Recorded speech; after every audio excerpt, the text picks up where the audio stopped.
Bismillahirrahmanirrahim. Assalamualaikum warahmatullahi wabarakatuh. Alhamdulillahilladzi nahmaduhu wa nasta'inuhu wa nastaghfiruh.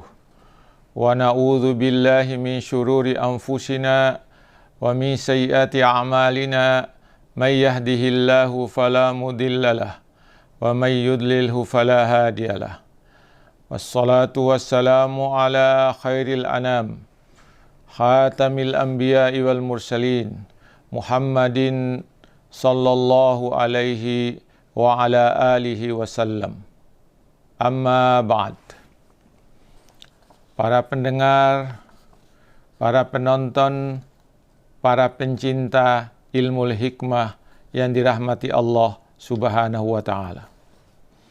Pertama-tama marilah kita panjatkan puja dan puji syukur kehadirat Allah Subhanahu wa ta'ala atas segala rahmat dan karunia yang dianugerahkannya kepada kita sekalian, sehingga sampai pada hari ini kita dalam keadaan sehat walafiat. Selanjutnya, untuk mengisi santapan rohani malam pada hari ini, Jumat 11 September 2020, saya ingin menyampaikan kalimat hikmah Ibnu Athaillah yang berbunyi sebagai berikut. Kaifa yakunu talabukal lahiq sababan li'ita'ihi as-sabiq. Artinya, bagaimana mungkin permintaanmu yang datangnya kemudian menjadi sebab bagi pemberiannya yang sudah ditentukan sebelumnya.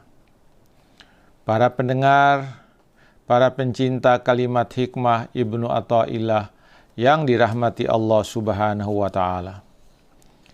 Kita sudah tahu bahwa semua keadaan atau peristiwa yang akan terjadi di alam ini sudah ditentukan oleh Allah Subhanahu wa ta'ala di masa azali, di masa awal.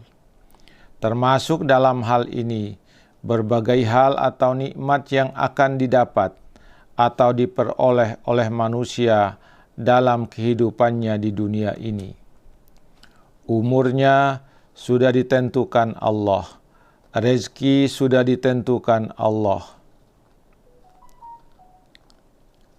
Karunia yang akan diberikan oleh Allah pada setiap manusia sudah ditentukan oleh Allah.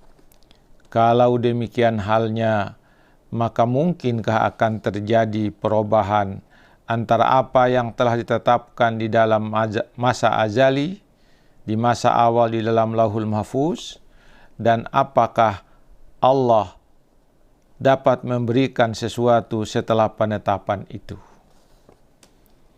Menurut pandangan Ibnu Athaillah, bahwa semua keadaan rezeki, karunia yang akan didapat oleh seseorang sudah ada ketetapannya di dalam Lauhul Mahfuz.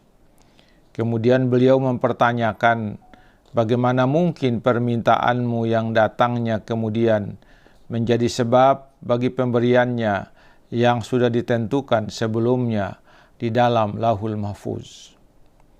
Apa yang menjadi pandangan Ibnu Athaillah adalah bahwa semua keadaan rezeki, umur, karunia, dan nikmat yang engkau terima hari ini adalah sesuatu yang telah ditetapkan oleh Allah sejak awal, yang disebut di masa azali. Setiap manusia telah ditetapkan seluruh keadaannya sejak masa dia ditiupkan roh ke dalam dirinya. Para pendengar, para pencinta ilmu yang dirahmati Allah Subhanahu wa ta'ala. Kalau sekarang engkau meminta sesuatu kepada Allah, meminta nikmat, meminta rezeki, atau meminta karunia, maka apa yang diberikan oleh Allah kepadamu adalah sesuai dengan ketetapan yang sebelumnya telah ditetapkan oleh Allah. Jika engkau meminta sesuatu, lalu Allah memenuhi permintaanmu, maka sebenarnya permintaanmu itu adalah apa yang telah ditetapkan oleh Allah. Dari sinilah Ibnu Athaillah berpandangan bahwa engkau boleh meminta kepada Allah sesuatu, tetapi jangan ditujukan untuk dibalas sesuai dengan permintaanmu. Permintaan itu harus ditujukan dalam rangka ubudiyah kepada Allah, untuk memenuhi rububiyahnya Allah yang berhak untuk disembah.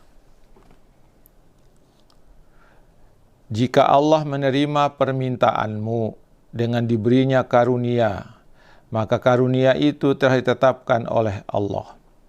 Allah memberinya kepadamu sesuai dengan apa yang telah ditetapkannya.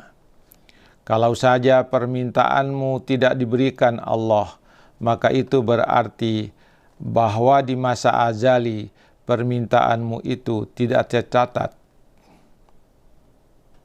Agar engkau tidak terlalu gembira ketika Allah memberi permintaanmu atau menerima permintaanmu, dan tidak kecewa ketika menahan permintaanmu, maka mintalah kepada Allah dengan tujuan ibadah, dengan tujuan penghambaan diri kepadanya, bukan untuk diterimanya permintaan itu. Dalam keadaan itu, maka engkau merasa senang, sama saja ketika Allah memberikan permintaanmu atau ketika Allah tidak memberi permintaanmu. Para pendengar, para pencinta ilmu yang dirahmati Allah Subhanahu wa Ta'ala, saya memiliki pandangan yang sama dengan apa yang telah dikemukakan oleh Ibnu Athaillah itu, yaitu mintalah kepada Allah, berdoalah kepada Allah, dan beramal solehlah, bukan dengan tujuan agar Allah memberi balasan atau menerima permintaanmu. Tetapi semua itu harus ditujukan dalam rangka ubudiyah kepada Allah.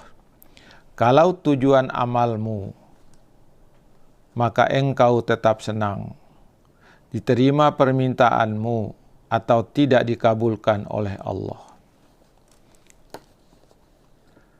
Dalam kaitannya dengan pandangan Ibnu Athaillah di atas, saya berkeyakinan bahwa Allah Maha Kuasa atas segala sesuatu.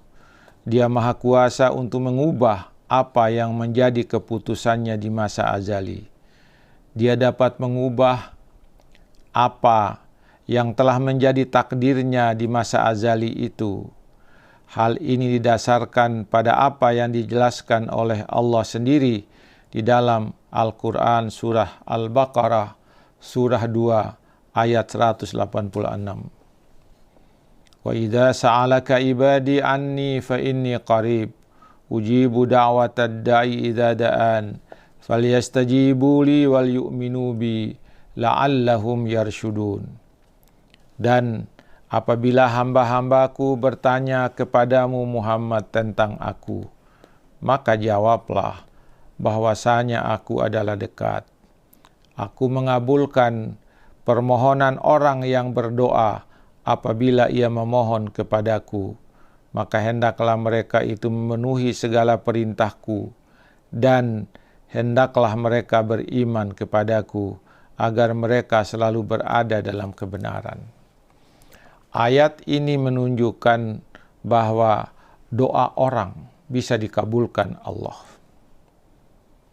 Di ayat yang lain yang terdapat dalam Quran surat Ghafir surah ke-40 ayat 60.